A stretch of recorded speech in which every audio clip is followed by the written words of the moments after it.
You are listening to the IFH Podcast Network. For more amazing filmmaking and screenwriting podcasts, just go to ifhpodcastnetwork.com. Hey everyone, thank you so much for hitting that play button. This is another episode of the Dave Willis Podcast. Before we get to today's episode, I just want to mention a very sad note, which is that Sir Roger Moore has passed. Sir Roger Moore, growing up, was my favorite Bond, and now that I see all the Bonds through a different set of eyes, I say that he still is my favorite Bond. Him and Sean Connery are usually at the top of everyone's list. Sean Connery was the more serious, debonair Bond. Roger Moore was the more lighthearted Bond. And, even when you go today, you see Daniel Craig, he's more of the Timothy Dalton Bond. He's that Bond that's very, very short, very brutal, very violent. If you don't believe me, check out some of Timothy Dalton's. Well, there's only two, but still, check out the two Timothy Daltons and compare it to Daniel Craig's, and you're going to see it's very, very similar styles and feels and tones of those Bonds. But if you like your Bond more lighthearted, more carefree, it was definitely the Roger Moore version. And if you can, I would check out The Man with the Golden Gun, my favorite Roger Moore movie. And again, I don't feel that really you should ever really mourn anyone's passing in a negative way. I mean, you more like celebrate their life, if you know what I'm trying to say. And honestly, if you do have the chance, check out The Man with the Golden Gun this coming weekend. It is a phenomenal picture. And again, it is my favorite Roger Moore, James Bond. And honestly, it's very, very sad. And I was just talking to my friends about actually a whole Bond panel. Because these Comic-Cons that go around, like Wizard World and such. I was wondering if there would ever be like a Bond panel where you can meet every single one. Because at that point, which was about 2 weeks ago, every Bond was alive. And it would have been just so cool to be able to go in and take pictures and talk with these Bonds, which, Connery, Moore, George Lazenby, who was actually before Roger Moore, Timothy Dalton, Pierce Brosnan, and then Daniel Craig. But it's a shame. But again, I always think you should celebrate someone's life rather than mourn their passing. And again, if you ever do get a chance to, check out The Man with the Golden Gun, and tell me what you think of it. If you've never seen it before, just tell me what you think of it, and tell me. Honestly, I want to hear what your favorite Bond is as well. What Bond that you like out of the ones that have played James Bond? Which actor do you like the most and the role? So, everyone, on this week's episode of the podcast, I have a screenwriter and actor, studied journalism at The Ohio State University, and he studied under prominent screenwriting gurus Robert McKee and Hal Croasmun at Screenwriting U. In 2014, he was named one of Screenwriting U's most recognized screenwriters and most recommended as well. Two of his pilots, Michael Sermon and Size 7 Red, were both optioned by a Toronto-based production company, and in 2017, he was signed by Purple Skull Management. Ladies and gentlemen, this is episode 164 with guest James Moore.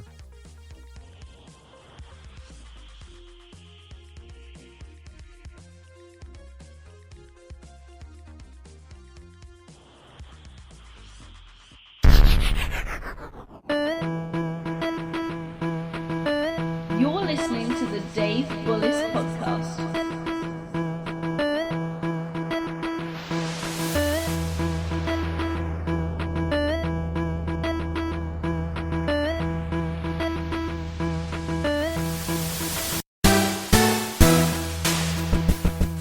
I know you went to Ohio State, and it's usually right around Ohio State University. Yes.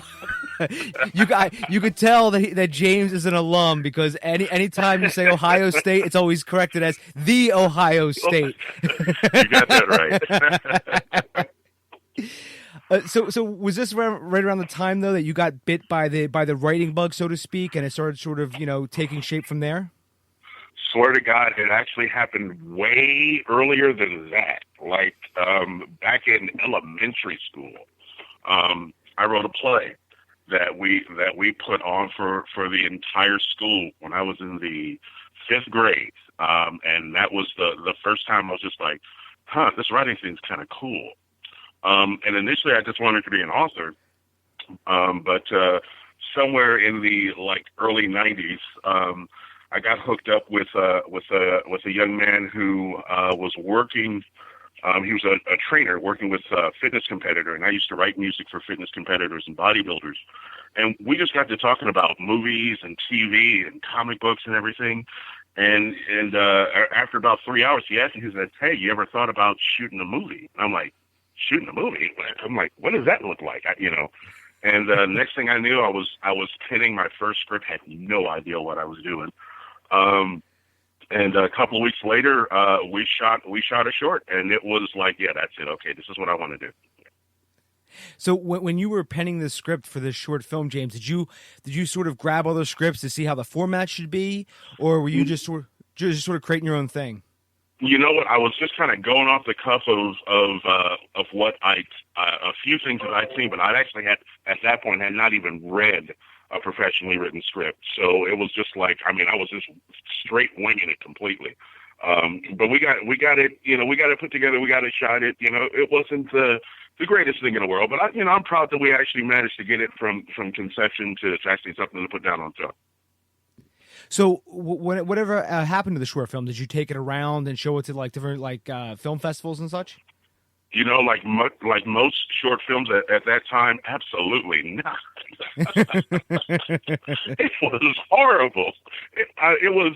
I have to admit, the best thing that I got out of it was realizing what I didn't know. And I think by the time that we finally had a finished cut, and I'm looking back and I'm going, that was okay. That was absolutely awful. But I needed to know what it took to actually become a screenwriter. And I think like a year later is the first time that I actually picked up a book, which was Robert McKee's Story. And then like a year following that, actually flew out to LA for the Story seminar. So at that point in time, so you were still living in Cleveland, so the Cleveland area, and then you took this out to L.A. and you took a plane out to L.A. to study under McKee.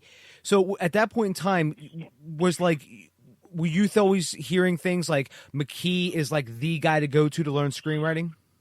He was at the time like the main guy. He was the guy that's like, look, if you're going to figure out if this is actually for you or not for you, then that's what you need to do. And I have to say that at the time it lived up to its name. It was straight fire and brimstone. I don't know if you've ever listened to him speak, but this man pulls absolutely no punches. Whatsoever. And I've taken and this is how bad it was. I've taken the class twice. I've taken the seminar twice, so I went back for additional punishment. But there was so much stuff that I didn't even have a clue about, that he opened my eyes to. Plus, I had an opportunity to actually meet other screenwriters who were actually working at the time, and other people who were looking to become screenwriters, and it was just an amazing experience. Actually, last year in April 2016, I actually went to the McKee seminar in New York City. I didn't go out to L.A., unfortunately, but no, I went to New York City, which is, I'm in Philadelphia. It's about, 2 hours, give or take. And I went up there. I actually won the McKee, this open writing contest thing he had, and I actually won. And first place was I got to go up to take his story seminar for free up in New York. So nice. And I went up there, and it was actually great because I actually quit a pretty crappy job the day before. It was my last day. Put in my 2 weeks. It was April the 19th. And then on April the 20th, I was traveling up to New York to go to this McKee seminar. And it was like, it made it like 10 times better because I was like, man, I don't got this crappy job anymore. I got the, now I'm talking, now I'm hanging around with other screenwriters. It was fantastic. And you're right. He really doesn't pull any punches. And he just tells you, what exactly, is going on. And, the reason I always bring it up, too, is because, there is, McKee, obviously, he still goes around, he still does these seminars, but as you and I both know, James, there's a lot of other options out there now for screenwriters to learn from. Correct. Correct. There's so many things that, I mean, and that's one of the questions I want to ask you too is, there's so many different options out there. If you and I typed in screenwriting classes or even online screenwriting classes into Google, I mean, we're going to get thousands of hits, we're going to get thousands of. Absolutely. So what are the things that you, James, would recommend since, you're actually out there doing it? You have a ton of credentials, you have a ton of awards, so what are some of the things that you would recommend that people look for if they were interested in taking like an online screenwriting class? So the biggest thing for me, I would look for, because I've taken, just like a plethora of classes. The majority of them actually didn't live up to the hype, and that's pretty sad to say, because it's like the problem with most screenwriting classes. And there's a ton of good ones out there. Let me say that there's a ton of good ones out there, but what most of them don't teach you is how to be a professional screenwriter. And by that I mean this: there's more to this than just the creative side. So yeah, I absolutely, everything that you can do to learn how to be better when you're sitting alone, first thing in the morning in your underwear in front of your computer, cold cup of coffee in your hand, trying to beat out a script, everything that you can get on that side, get it, and get it well. But there's a completely other side to this that has to do with the business of being a screenwriter and what it takes to not only have great work, but what it takes to work with other great people who are going to help you move your career to the next level. And that was a crucial element that I found that was missing early on in a lot of the other screenwriting courses that I took. And it wasn't until within the last, I want to say maybe four years ago now, that I finally, figured out exactly, what I needed, who I was going to get it from. And they have a track record of being able to get people to the next level. So that's the thing that I would most look for. Does the screenwriting course that you're looking to take move the needle on their careers? So if I took a class and a year later after I've taken this class, I'm absolutely no further in my screenwriting career than when I was a year ago, then it was a waste of time. It was an absolute waste of time. But even if it moves you to the point where you can get like the interest of an agent or a manager, or get a production company or a studio to read something, even if they pass on it, you've moved the needle on your career, and that's worth its weight in gold.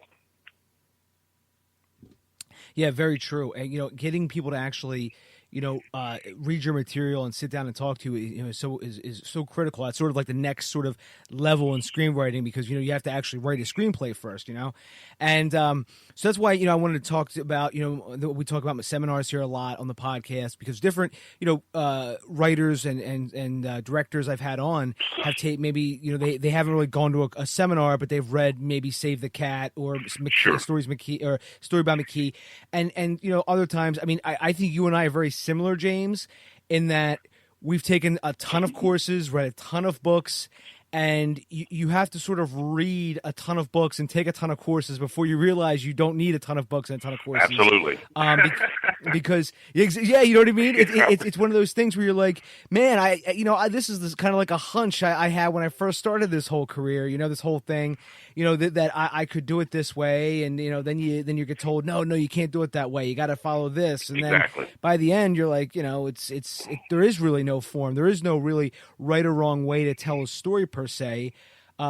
Because when you see these people talk about these rules of screenwriting and rules of story, they're really not telling you that's what the one thing I do like about McKee's story is he talks about principles of story, right? And he talks about this happens and this happens, but he doesn't tell you it has to happen in this order, stuff like that. Right. And I think that's what a lot of the problem is what I have with a lot of these screenwriting gurus, so to speak, that I see always pitching their classes online, and I'm just thinking to myself, well, have they ever actually written a screenplay? It's a really. You're absolutely on the right track with that, because it's a really fine line of it's like, hey, have you been out there? Have you done this? What if because a lot of times you just, like me, initially you just ran out there and saw who was offering what, and it's like, okay, that sounds good, I'll take it. didn't bother to spend a moment just like, let me research this person, let me look on IMDb to see what their credits are, let me check out what what there's other people in the industry say about them, what other writers are even saying about them. Didn't do any of that. So had I done that early on, that would have saved me so much money. I mean, I could have a nice vacation. I could have paid for it twice with the amount of money that I've spent over the years.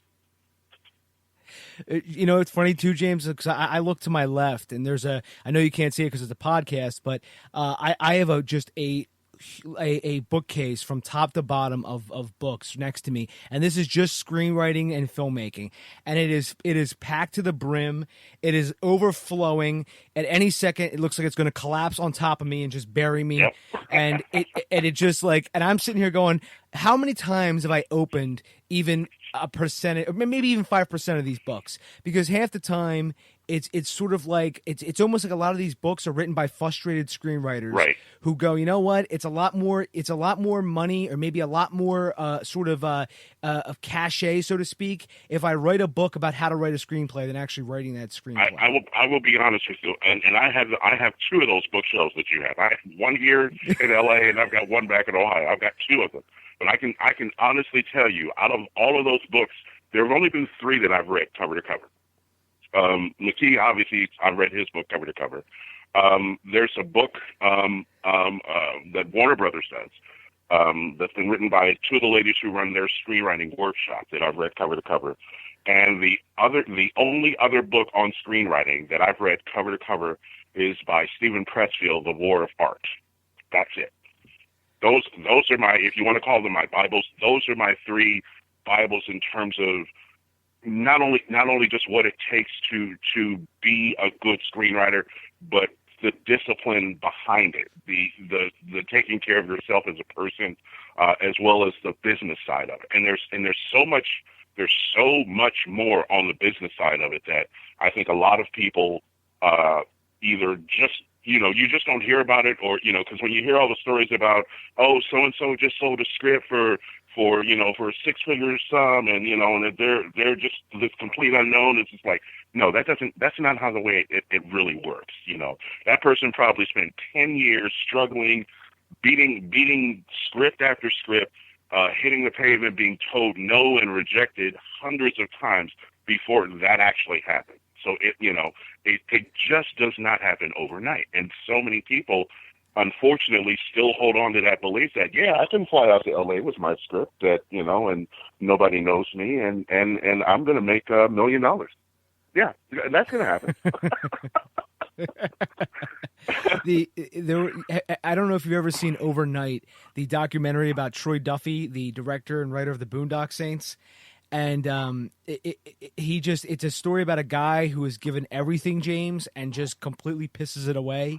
And I actually had a friend of mine who actually knew Troy years before he actually was featured in this documentary, and then later on made the actual Boondock Saints. And he said for years he was working at I think it was in Boston. He was a bartender, but he had a ton of contacts. And he eventually, some friend of his became a junior agent at, I think, the Weinstein Company. Mm-hmm. And that's how he was getting his foot in the door for these years, was that he had all these friends. And then finally, they liked the Boondock Saints script. Well, that's how it all happened. But he said, if you listen to Troy tell the story, one night he got drunk. He came home from a night of drinking, started writing this script, finished it in a week. And then the next week, they were pitching it to Harvey Weinstein. And then all of a sudden, he's just an overnight success. Wow. But it can, and I'm not saying that it can happen, because obviously every now and then, but actually banking on that happening is just like, no, that is the fastest way to the bottom of a bottle of Jack or whatever, and and it's just like, I'm going back home to live with my parents in Cleveland, and no, we can't have that.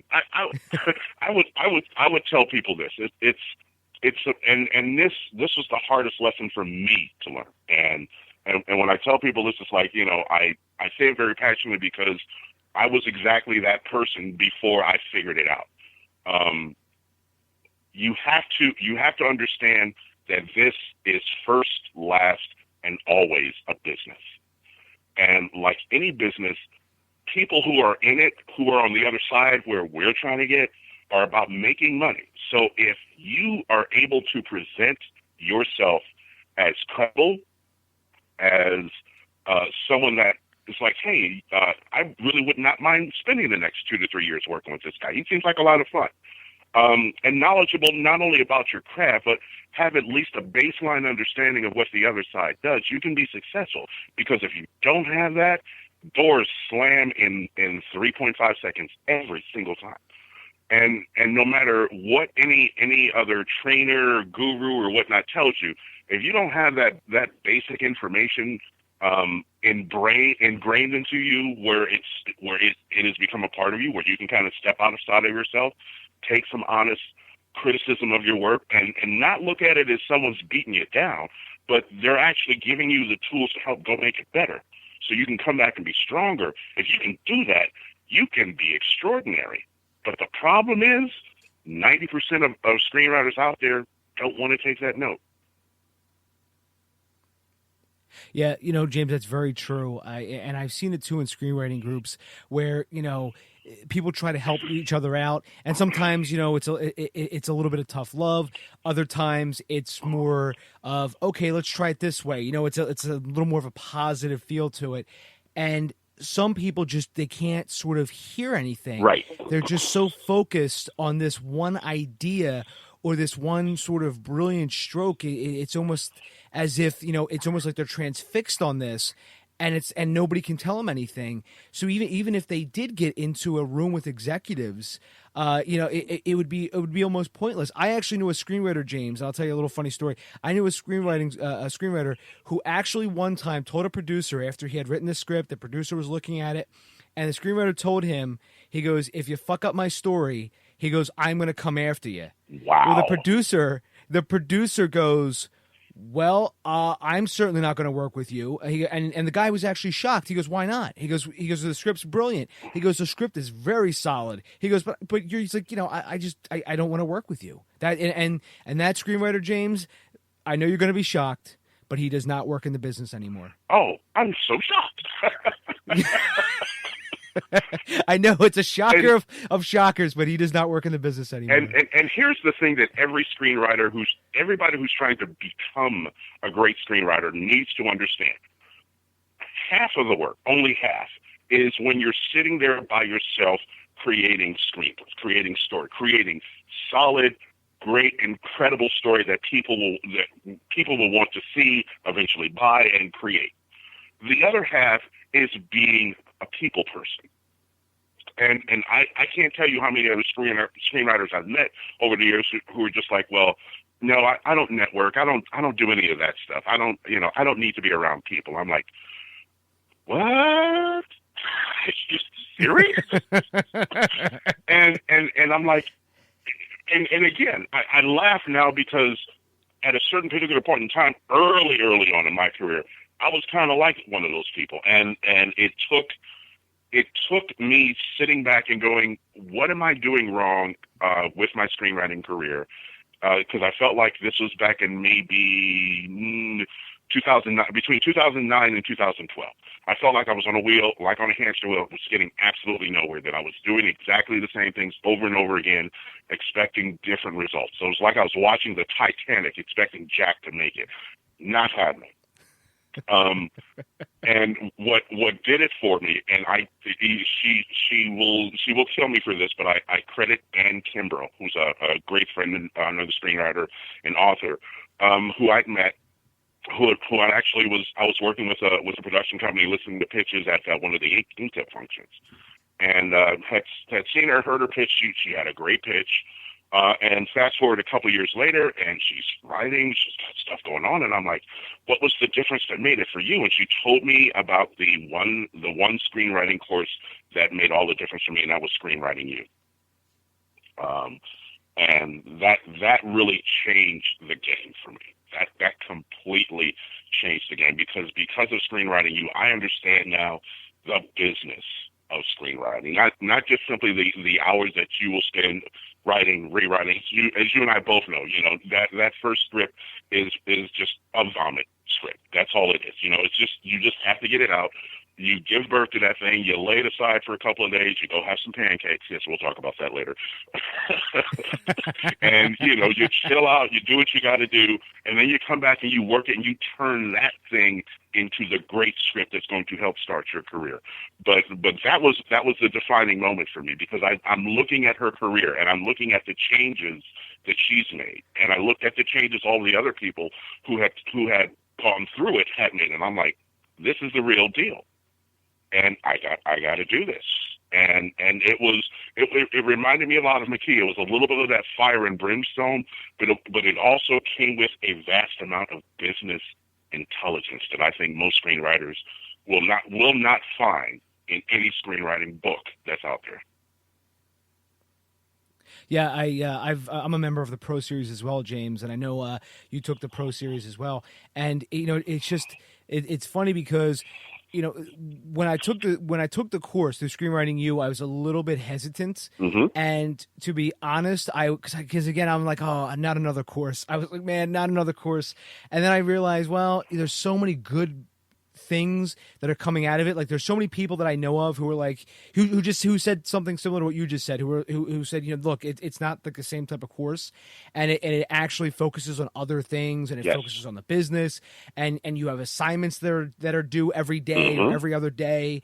And then also the big one for me too was the group, because you actually get that secret Facebook group where it's like a ton of like-minded people. So I took the course, and I was like, okay, now it's like the nitty-gritty of this. Now it's like, okay, look, if a producer asks you for X, Y, and Z, they're going to expect you to deliver X, Y, and Z. Exactly. And you know what I mean. And I think a lot of other amateur screenwriters before they went in would say things like, oh, well, if a producer doesn't like the script, maybe I'm not the screenwriter for them.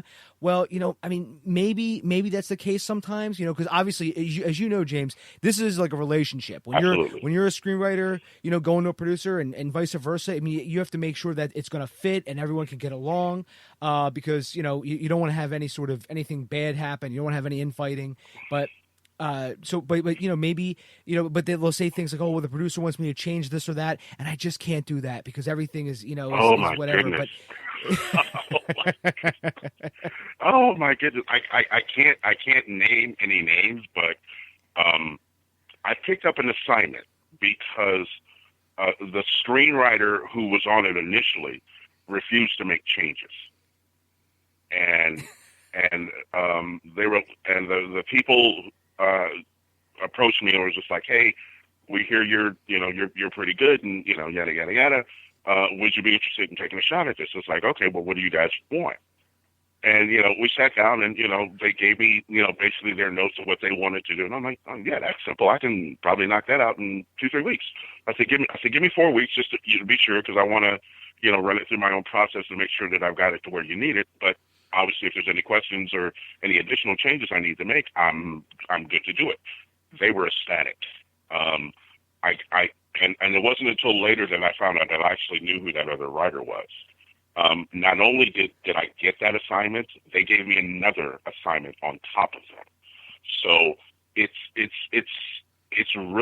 almost the ultimate screenwriter's fatal flaw is when someone gives you a note that they want to make a change, to say, I'm not going to do that, or I can't do that.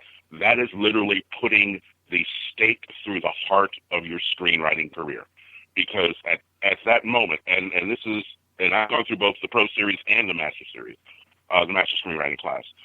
When you get to the level where people are comfortable enough to ask you for those changes, and you say no, you invalidate their belief in you. You invalidate the credibility that they believe you already have. And that is what can kill your career. Yeah, because that's so true. Because as we were just saying, it's like a relationship. And you have to be able to trust one another, and you have to be able to know I can count on this person. And you've been in there before too, James, where you've been on a production in one role or another, and you've seen people who can't be counted on. They maybe it's like the student short film where we've had I know you've probably seen this too, where people have not shown up. Right. Hey, I want to be an actor. They'll tell you till they're blue in the face, James. I want to be an actor. I want to be this. okay, here's your chance. And the day comes and they no-show. They no-show. Or they call you the night before. Yeah, and it boggles my mind. I'm like, and then, another little quick story, James. I had somebody who once no-showed one of my short films years ago. Wow. And she actually said to me, well, always keep me in mind for future roles. And I sat there and I stared at this email and I go, huh? So I actually emailed her back and I said to her, why on earth would I keep you in mind for future roles when you didn't even show up for this role? Like, why would I do that? Exactly. and it's I get it when and it's kind of a especially if you're working on a project or something and you're doing a short, there's not a lot of money involved or whatever, or it's a passion project or something, and people are just like, I'm not getting paid, whatever. But if you think of it in this way, that person that you're working with that day, if you show up, if you just show up and commit to whatever it is that you can do what you promised to do, wherever they go at some point down the road in their career, they will remember you. They will either like you just said, why would you ever hire this person or for any future projects? Because they demonstrated to you that they can't be trusted with the smallest of stuff. So that by the time that Dave Bullis blows up to be doing the big stuff, no, you can't call Dave. That's but it's a reality that a lot of people in the industry don't seem to fully grasp a lot, because for whatever reason, it's just like, it's just like, and especially here in LA, people, it's notorious that people will flake on you. It's just, it's almost a given. And even with screenwriting, when you go to pitch or to talk to somebody and you shake your hand and they kind of give you this kind of glazed over look, isn't because you don't take that personal. It's not because they don't like you or they don't care about you or they think that your story is crap. It's like they've had so many people that they've had to listen to or put up with that just could not deliver, or just for whatever reason weren't ready. So you begin to have an understanding of what this actually means for me is that if I'm on Dave's set and I know that this other person is going to flake, I'm thinking in my mind, this is my opportunity to show Dave that I'm committed, that I'm dependable, that no matter what he does, whether we're just shooting in the basement somewhere offside of the river in Pennsylvania or we're down in Times Square, with $1 million budget, I'm 100%, no matter if it's a dollar or $1 million, because that's what Dave's going to remember at the end of the day. Who are the people that I can count on to help me deliver what I need to deliver? And that's so well put, James. Because there's a saying that I have too, and it's basically things are only as professional as you make it out to be. And that's why whenever I have people on the podcast and they were discussing, hey, listen, we're not on either coast, we're in the middle of America, and we're making a film in this town that probably has a population of maybe 1,000 or whatever. And if they're taking it seriously though, I said, that's all you need. I said, because if you're taking it seriously, you're meticulously planning things out, you've got people that you can depend on. I said, that's making a true movie right there. Not the stuff where, you're going to sort of get your friends together and make a movie. I said that I've never heard of that working. I know a lot of people who've tried that and never has worked. But and you mentioned too that you're in the LA area, mm-hmm. and you mentioned people would flake out on you or flake out on a production. Oh yeah. And I've heard other people say that as well, and it always puzzles me because to me, if you've taken that long stride, that gamble to move out to LA, you're out in LA right now. I don't know why every single day you wouldn't have your game face on. And if James Moore came to me and said, hey, I need you for a production for X, Y, and Z, even if it was to stack water at catering, they would say, you know what, I'm going to be the best water stacker that James has ever seen, or I'm going to be the best whatever. Because again, like you just said, you got to, if you don't know who's going to be having a multi-million-dollar production next. Mm-hmm. I mean, honestly, James, I always see you're always moving forward, and that's why I'm glad I had you on the podcast. By the way, because I'm like, man, this guy is just always has a new iron in the fire. He's always an inspiration. But that's such a great point you just made, though, is, when these people flake out, they don't show up or whatever, and then they try to ask if they could work with you again. You're like, well, why would we even bother? And for me personally, it's all about, realizing and recognizing that for everything that I'm doing and everything that I've done, that I didn't do it. One, I didn't do it by myself, and there was always someone there along the way to at least be able to recognize and then open a door for me. So I'm very grateful and very appreciative of a lot of the stuff that I've been able to do. Quick story, the very first indie film that I worked on when I got here, I worked on as a PA. And I remember I got the call at 1 o'clock in the a.m. And one of the producers called me up and he says, hey, we definitely want to go ahead and use you. Can you be on set tomorrow? And yada, yada, and this is what you're going to do. Granted, outside of the short film that I shot in Ohio, I'd never worked on a full-blown set. So I show up, I'm there, they get me my headset, my mic, my walkie, and they give me one instruction. Every time the director yells cut, make sure he has a bottle of water. Just make sure he's good to go. Other than that, make sure, I'm covering the edges, make sure everything's quiet on set, whatever it takes. And I always made sure, right before he called cut, I had not one but 2 bottles of water in my hand. So not only did I have a bottle of water for the director, I had a bottle of water for the AD. The first night after I finished the first day of working on set, they called me again. We didn't wrap until 3 a.m. in the morning. The producer who initially called me back in. He says, hey, we want you for the next 8 days for the rest of the shoot, and we'd also like to bump your pay. And, which I'm like, oh my God. Okay, but it's that little bit of effort that's showing us look, even the smallest job you gave me to do, I want to make sure I'm doing it 110%. It was just getting water for this director. That was it. I didn't oh, can I get your autograph? I wasn't asked, I didn't go star crazy. I did my job. I showed up. And when I think it was about the 4th or 5th day when we broke for lunch one day, he actually pulled me to the side and said, hey, so, what are you doing? What are you working on? What are you into? And now he's reaching out to me without me having to go, oh, would you please read my script? Which is another mistake that a lot of people make. So it's about being present in the moment too.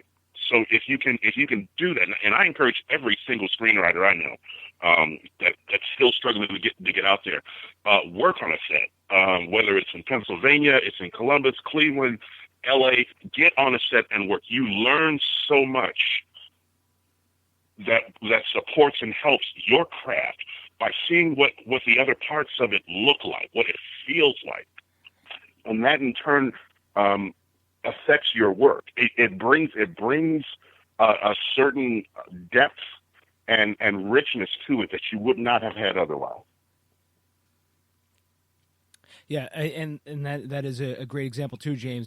Again, see, you actually worked hard. You kept a great positive attitude. You didn't, obviously, you knew you were professional. And see, that's one of the other things that we were talking about too. Is some of these screenwriters they don't network. Maybe they just feel that they shouldn't have to network. And too, James, the number one question that a lot of screenwriters who've actually made it get is, how do I get an agent or a manager?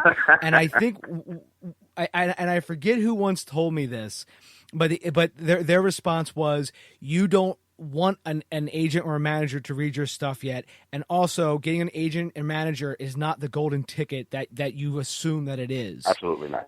Because there's a lot of hard work. There's other things that are involved in this, and it's not just as simple as, oh well, I have a manager now. It's funny too, James. I mean, this is just going back to the acting side of things, but here in Philadelphia, probably about 3 or 4, maybe 5 years ago, there was this agent who came here. He had left LA and he was going to set up a home base here in Philadelphia. And he started he was going to start a new agency, and he was going to sign a bunch of these actors to under him, and every single tons of people that I knew were going to sign under this guy. And I'm sitting there going, the red flags are just going crazy about this guy. Mm-hmm. Well, somebody showed me one of his contracts, and basically it was like one of these evil, nefarious contracts that you hear so much about, where it says, like, if you want to work on a student film, it has to have my permission, and you can't, blah, blah, blah. And it's like very, very controlling.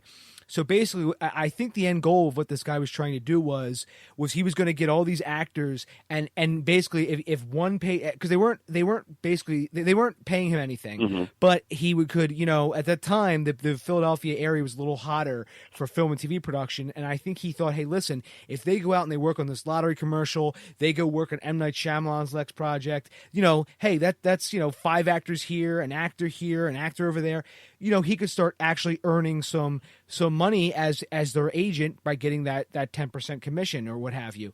But I after like some people kind of confronted him about this, he just blew out of town all over again, and no idea where he ever landed.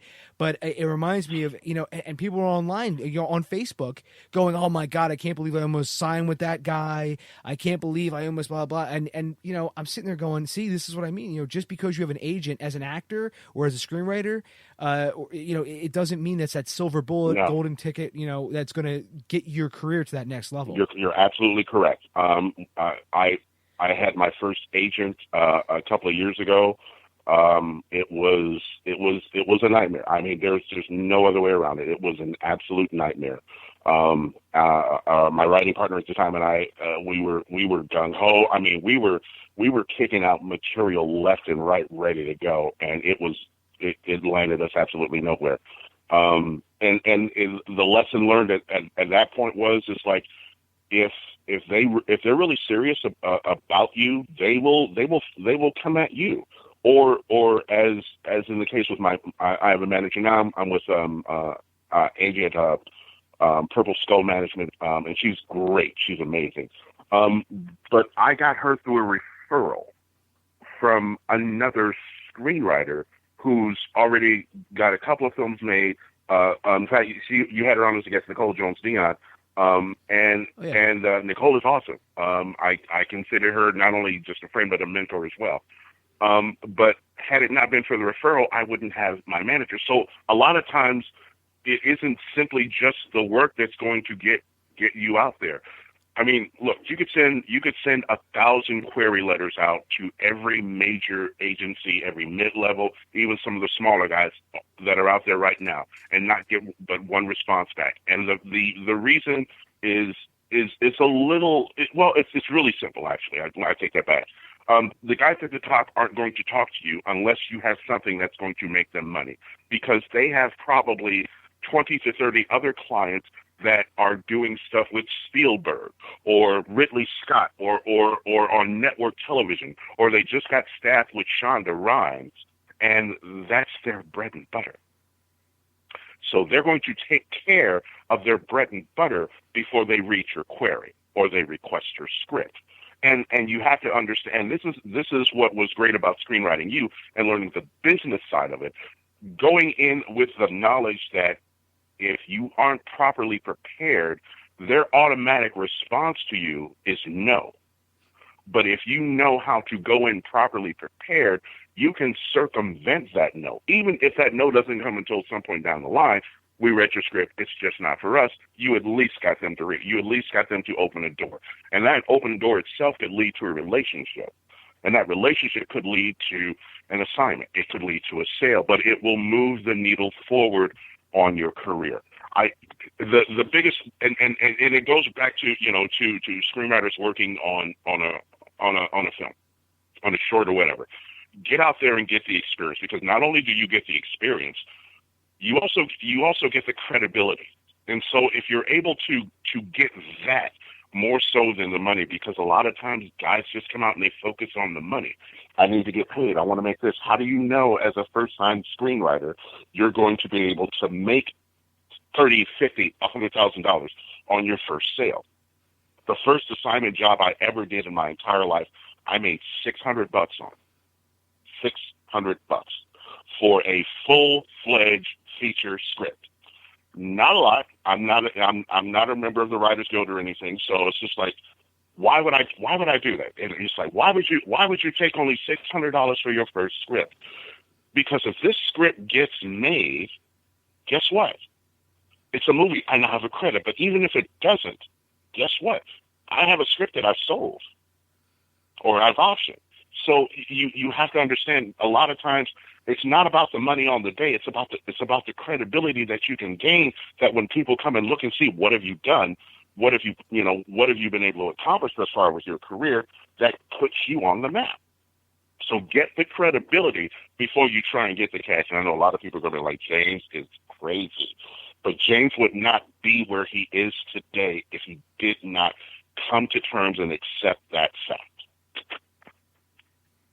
Yeah, and you know, I love that term, moving the needle of your career, because you know that's what we're all trying to do too, James. You know, we're all trying to move that, and I think there's so much with what you just said, because it gets lost. You know, you're clearly a professional screenwriter. You know what you're talking about. You've been in those meetings.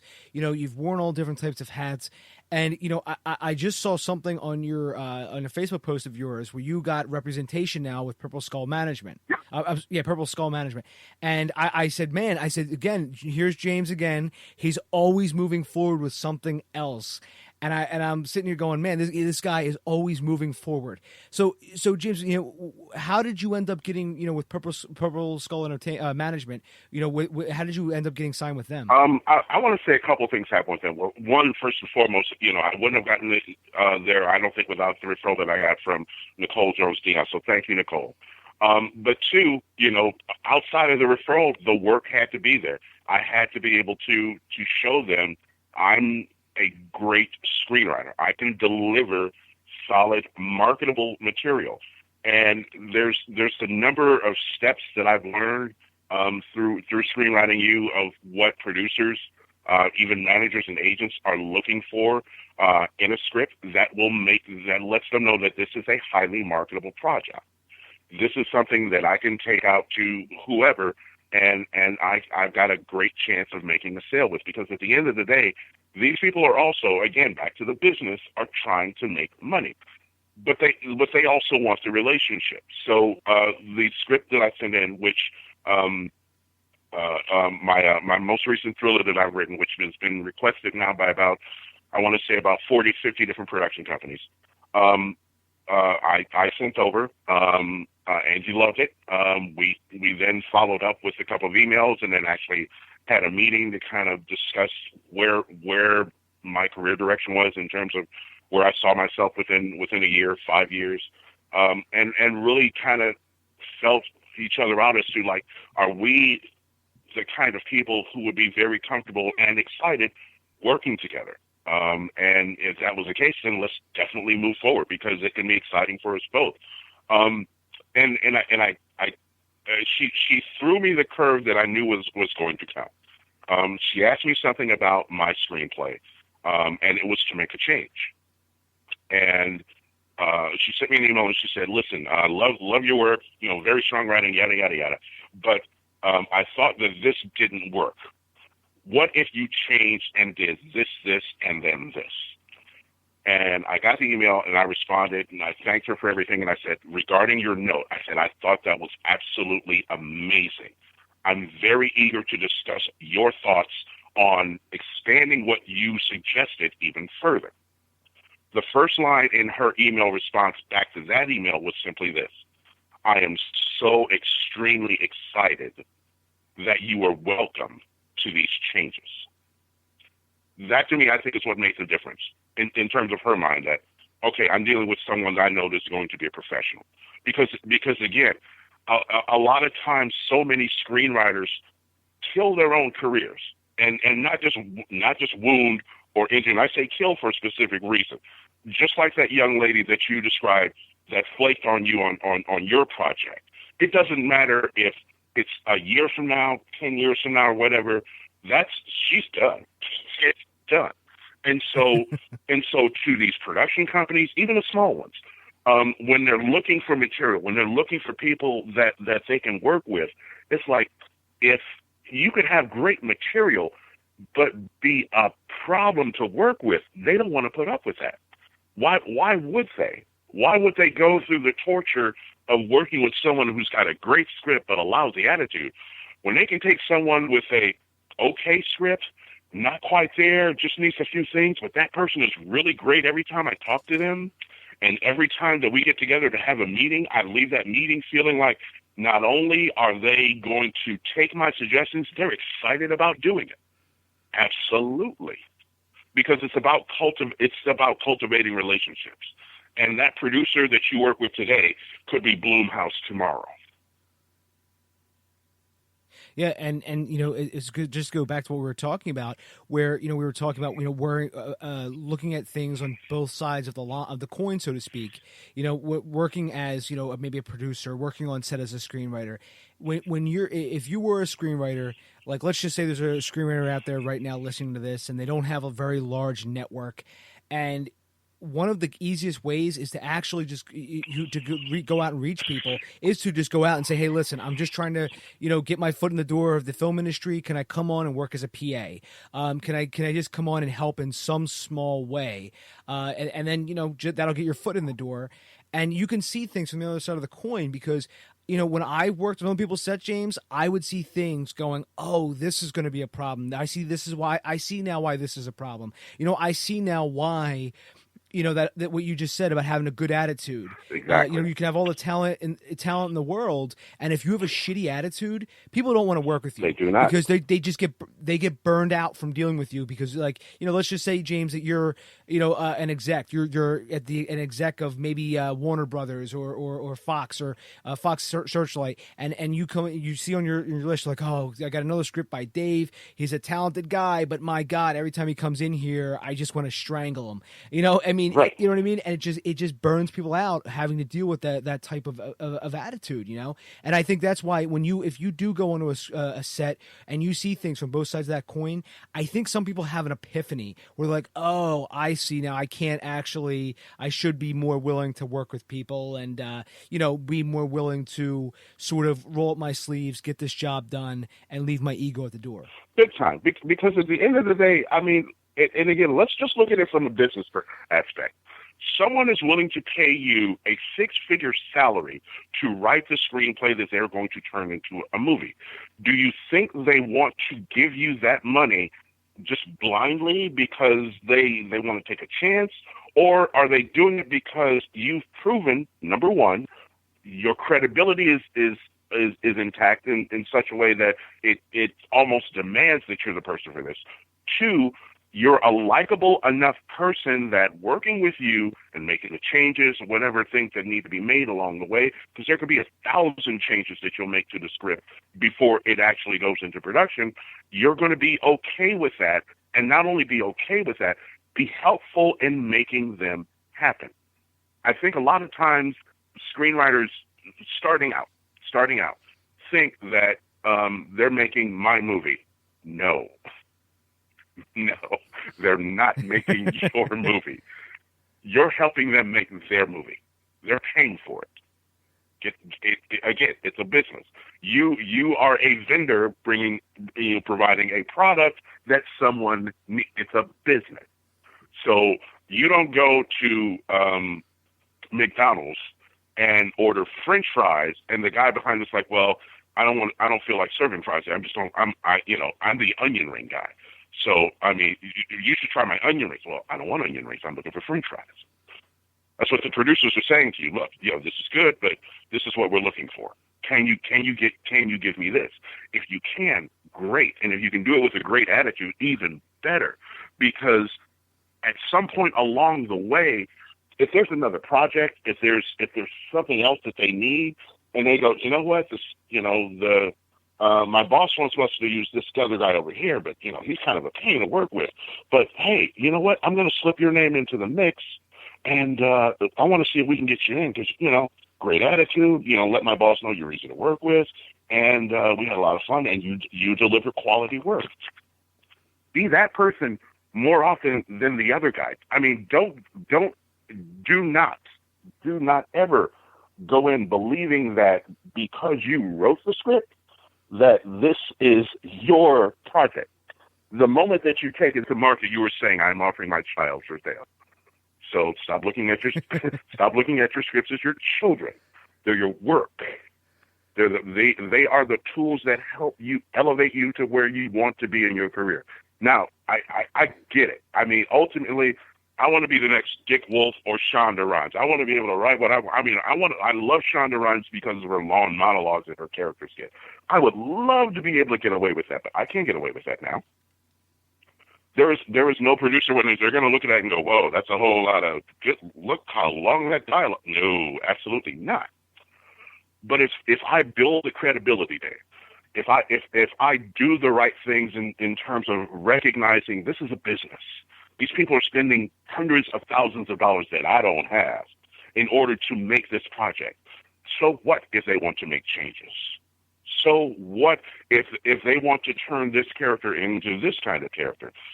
Okay, at the end of the day, I might be sitting back going, in my head. But when they're looking at me in the face and what we're putting on the page, what changes do you need? It isn't a fight. It is a way to move the needle forward. And at the end of the day, anything that contradicts that is killing your career, not harming it. It's killing your career. And oh man, if there's any screenwriter who's really serious about trying to move to the next level, grasp and embrace that fact. They are going to change your work. It's a given. It is an absolute given. Accept that the work is going to get made. You're going to get paid, hopefully, and that it's going to raise your credibility. And the more often that happens, the more often you'll get a chance to get a say. But starting out, understand that that's the way that it simply works. It's just part of the process. But don't let that be a negative. Let that be the thing that helps you move forward, because that alone will separate you from 75% of the other screenwriters that are out there shaking their heads going, "There's absolutely no way I'm going to change." It's almost like they're a character in their own movie, James. Like they won't change. Yeah. Like there's no character arc. It's like they're the protagonist. It's like you haven't gotten to the midpoint in your life. But the good news is this. Follow other. The other thing I would tell aspiring screenwriters is this: follow other screenwriters on social media, on Facebook, Twitter, Instagram, LinkedIn. See what they're saying. See what they're talking about. Because here's the difference that I've come to ascertain from the guys that want to be screenwriters and the guys who are. The guys who are wannabe screenwriters, when you look at their Facebook page and whatnot, they're talking about everything other than screenwriting. You know, they might be talking about politics. They might be talking about the weather. They might be talking about, throwing out some funny stuff, which is all good. I mean, that's your personality. God bless you and rock on. But how much are they actually saying about the craft? Mm-hmm. How much are they actually, I had a young lady who hit me up one day, and she was like, "I really need your advice about screenwriting." And I was kind of taken aback at first, because I'm like, "Hey, I'm just out here struggling like everybody else. Who am I to be giving you advice?" She says, "No, I've been following your page. I see all the stuff that you're posting. I see what you're commenting about the industry. You're very knowledgeable about what's going on, and I think you can help me." And I was just like, whoa. So people are paying attention to you. In no other medium do you have the opportunity and ability to control the narrative about you. Think of the power that gives you. How do I present myself as a credible screenwriter if I'm just starting out? Well, maybe I'm following Dave Bullis's podcast. When I see something that really strikes a chord with me, I post it on my wall. Maybe I'm following Inkjet or Screenwriting U or any of the other different places or different people. I might find a couple of screenwriters and repost some of their stuff. And on and on and on, because people are looking. And if they go, "Wow, what's this guy all about?" Well, he posts a lot of stuff about screenwriting, about television, about film. He must know something about the business. He must be some kind of a expert, if you will. But it establishes who you are. It establishes who you are. If you go out and ask anybody today who's seen or know me on Facebook, what are the two things, you can answer this, Dave, what are the two things that people know me for? Screenwriting and pancakes. That's it. But anyone who asks you, it's like, hey, Dave, if I were to ask you, who would you recommend that I talk to about the best pancakes in town? Oh, I already know who. I said you got to talk to my buddy James Moore, and he's gonna know who makes the best pancakes in town because it's him. That's who makes the best pancakes in town. Exactly. So why would I also not want to be that same person when it comes to screenwriting? Mm-hmm. I establish my own credibility by directing and controlling the narrative. And again, I'm not telling people, look, if you're passionate about kittens or puppies or an injustice or whatnot that happened, absolutely, raise your voice. I've done it myself. But overall, what is it that you're saying about yourself in the industry, especially in this industry? It's like people say, hey, tell me about Dave Bullis. So Dave Bullis is a screenwriter. He's an actor. He does this great, amazing podcast. You should check him out. It's almost like I'm giving a log line on you. This is who he is. This is what he does. This is why he's great. And man, and now go and find him. So you are you're your own story. Yeah, and I think that is so. It's poetic, James. It really is, because when people do go out to find whoever we might be talking about, like we both know Nicole Jones Dion. If they go out to find her, she's all over social media. You're all over social media, and same with me. And when I do follow other screenwriters on like Twitter, for instance, because Twitter is my thing. I follow other screenwriters, and sometimes all they do is they post stuff about nonsensical stuff, and I'm sitting here going, I thought they'd be posting more stuff about maybe the craft or more stuff about maybe, hey, listen, everybody, here's my friend's movie. Why don't we go check this out? He's he or she's a great person. They're a great filmmaker. Let's do this thing. But it's like almost like it's almost like they just use social media as almost like an afterthought. And at that point, I'm figuring, why even bother anyway?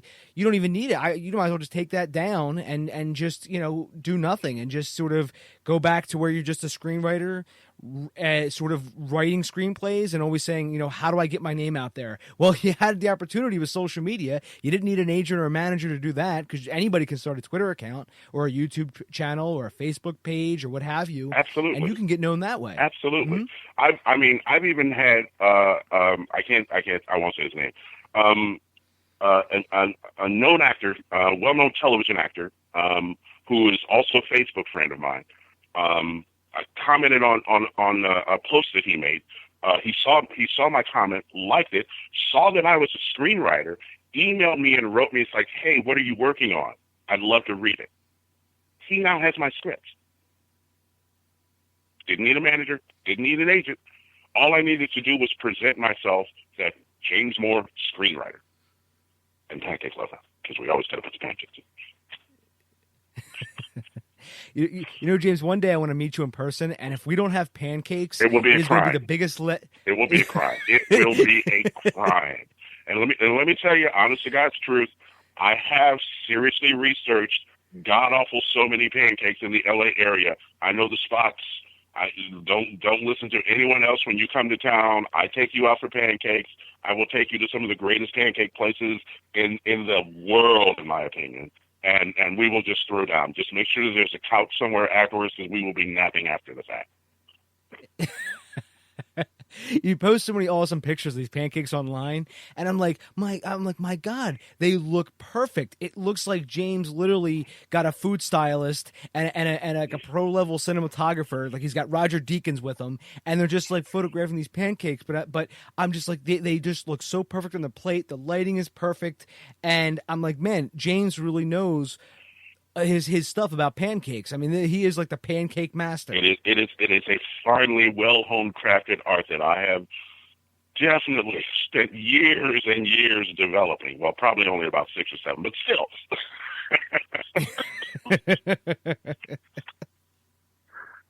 And again, I do want to meet you in person someday, James, because I know we've been friends on Facebook for a long, long time. And I met you through Screenwriting You. And again, I do want to definitely get Brad pancakes. And, James, I know we've been talking for about, an hour now.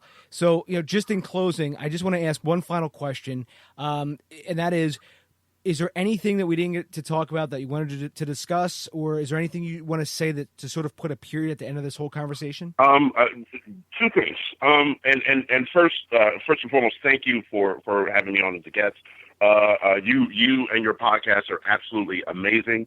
Every screenwriter that's trying to get to the next level should be listening in and checking in to hearing what other people are doing. Because it's not a competition, guys. It's a community.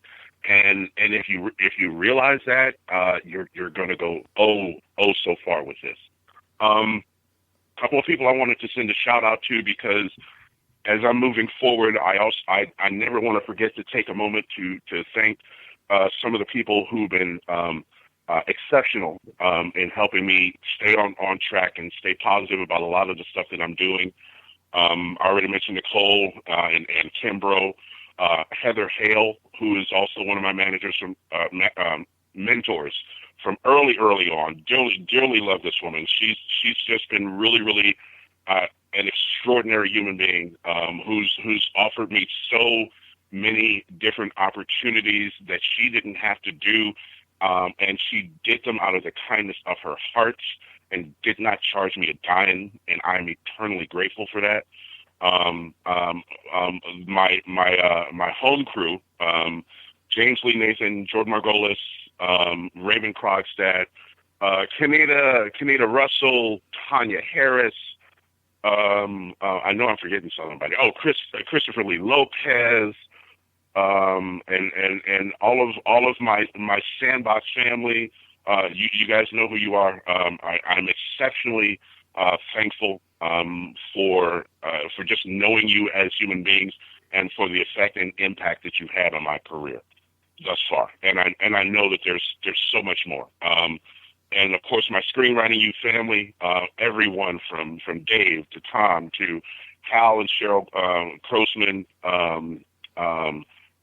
everybody in PSA 49, everybody in MSC 5, We Rock the House.